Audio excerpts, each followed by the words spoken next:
Halo, apa kabar semuanya? Baiklah, di sini saya akan menjelaskan tentang jenis, karakteristik, serta kelebihan dan kekurangan media pembelajaran. Dapat diungkapkan bahwa karakteristik atau ciri khas suatu media berbeda menurut tujuan dan pengelompokannya.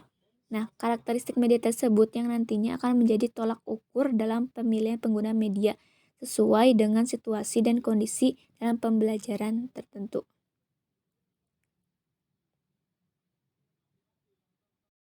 Berdasarkan jenisnya media dapat dibagi menjadi 3 bagian. Yang pertama, media audio. Yang kedua, ada media visual. Dan yang ketiga, ada media audiovisual. Media audiovisual adalah jenis sumber belajar atau materi pembelajaran yang berisikan pesan atau materi pembelajaran yang disajikan secara menarik dan kreatif dan disajikan hanya dengan menggunakan audio saja. Nah, karakteristik media audio ini sendiri berupa pesan yang disuguhkan itu berupa lambang audiktif, baik itu bersifat verbal ataupun non-verbal.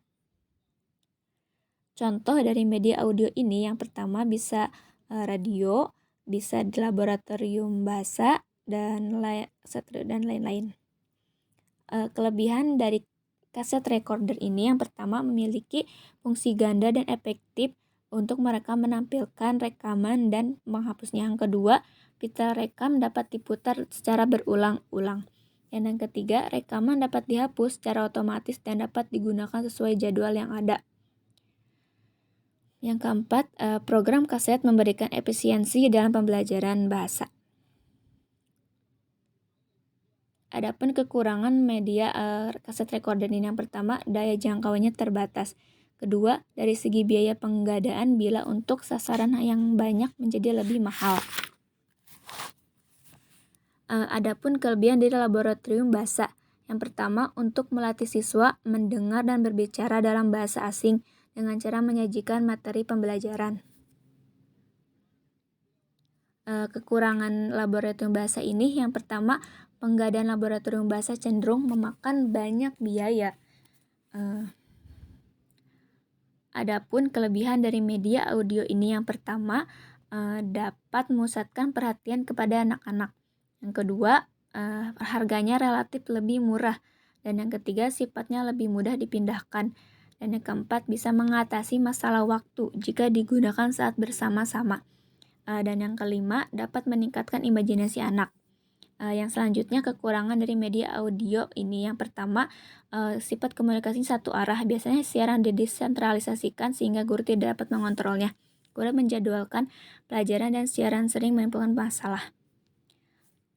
Selanjutnya adalah media visual. Karakteristik dari media visual ini sendiri adalah pengklasifikasian media agar dapat mengungkapkan karakteristik atau ciri-ciri suatu jenis media yang berbeda berdasarkan tujuan, maksud, dan pengelompokannya. Nah, yang pertama masuk ke dalam media visual ini, yang pertama ada gambar atau foto, yang kedua peta konsep, yang ketiga ada grafik, dan lain-lain. Adapun kelebihan dari media visual ini yang pertama dapat meningkatkan keefektifan capaian tujuan dalam pengajaran. Yang kedua, memungkinkan terjadinya proses pengajaran yang lebih mudah dan cepat. Dan yang ketiga, memperlancar pemahaman dan memperkuat ingatan. Dan yang keempat, dapat membuat siswa dapat menjadikan materi pembelajaran yang dihubungkan dengan sesuatu dunia nyata. Kelemahan dari media visual ini sendiri yang pertama, perlu pengamatan yang ekstra hati-hati. Yang kedua, pesan atau informasi yang panjang atau rumit mengharuskan untuk membagi ke dalam beberapa bahan visual yang mudah dibaca dan dipahami. Dan yang ketiga, perlu adanya keterpaduan yang mengacu pada hubungan yang terdapat di antara elemen sehingga ketika diamati akan berfungsi secara bersama-sama. Ketiga itu adalah media audiovisual. Media audiovisual ini merupakan suatu jenis pembelajaran yang disajikan dengan menggunakan penglihatan dan pendengaran. Dengan karakteristik dari media audiovisual ini sendiri, yang pertama, penyajian gambarnya itu lebih bersifat dinamis, dapat berubah dan berkembang seiring berjalannya waktu. Yang kedua, pengajaran itu lebih berorientasi kepada guru yang memiliki tingkat interaksi yang rendah kepada siswa, sehingga dapat membantu proses pembelajaran. Dan yang ketiga, bersifat behavioristik dan bersifat kognitif. Yang dimaksud behavioristik ini lebih menekankan tingkah laku sebagai hasil belajar, sedangkan dalam kognitif lebih menekankan proses belajar daripada hasil belajarnya. Yang keempat, digunakan sesuai dengan video yang telah disediakan. Dan yang kelima adalah merupakan bentuk fisik dari gagasan abstrak sehingga perlu pemahaman terlebih dahulu untuk lebih memahaminya lagi. Media audiovisual itu terbagi menjadi dua, yaitu yang pertama ada audiovisual murni dan yang kedua audiovisual tidak murni. Audiovisual murni itu adalah merupakan unsur suara dan gambarnya berasal dari satu sumber saja, seperti televisi, video kaset, dan lain-lain. Sedangkan audiovisual tidak murni itu adalah merupakan unsur suara dan gambar itu berasal dari tempat yang berubah. Contoh media audiovisual tidak murni adalah slide atau film strip. Biasanya ditambahkan dengan suara bukan suara audiovisual yang lengkap, karena suara dan rupa berupa terpisah. Maka dari itu slide atau strip itu ini termasuk ke dalam video audiovisual saja atau dalam plus diam suara. Perkelebihan dari media audiovisual ini, yang pertama itu tidak terikat oleh waktu. Yang kedua, itu lebih praktis dan menarik. Yang ketiga, relatif lebih tidak terlalu mahal dan dapat digunakan kembali. Dan keempat, menghemat waktu, film dan video dapat diputar kembali. Kelemahan dari pengguna media audiovisual ini, yang pertama, ketika video atau film yang diputar terlalu cepat, maka siswa akan sulit memahami. Yang kedua, ketika menggunakan film suara, maka memerlukan ruangan yang agak sedikit gelap. Yang ketiga, menggunakan televisi maka tidak bisa dipindahkan kemana-mana karena relatif televisi itu berada di satu tempat. Dan yang terakhir itu, yang keempat adalah penggunaan media menggunakan kemampuan khusus karena penggunaan media ini lebih rumit dibanding dengan media-media lainnya. Adapun kelebihan dari media audiovisual ini, yang pertama, akan menarik dan memotivasi siswa untuk mempelajari materi lebih banyak lagi, menjadi model yang akan ditiru oleh siswa yang dilihat oleh gurunya.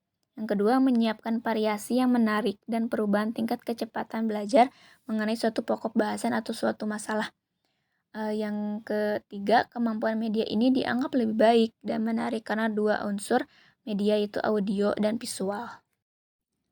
Adapun kekurangan dari media audiovisual ini, yang pertama yaitu terlalu menekankan pada penguasaan daripada proses pengembangannya dan tetap memandang materi audiovisual ini sebagai alat bantu guru dalam proses pembelajaran oleh guru.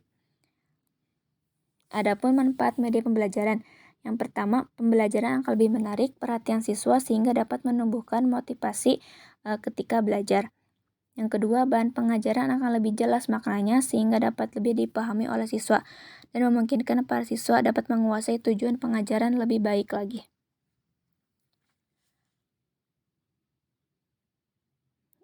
Dan yang ketiga, metode mengajar akan lebih bervariasi, tidak semata-mata komunikasi verbal melalui penuturan kata-kata oleh guru, sehingga siswa tidak akan pernah merasakan bosan dan guru tidak akan kehabisan tenaga.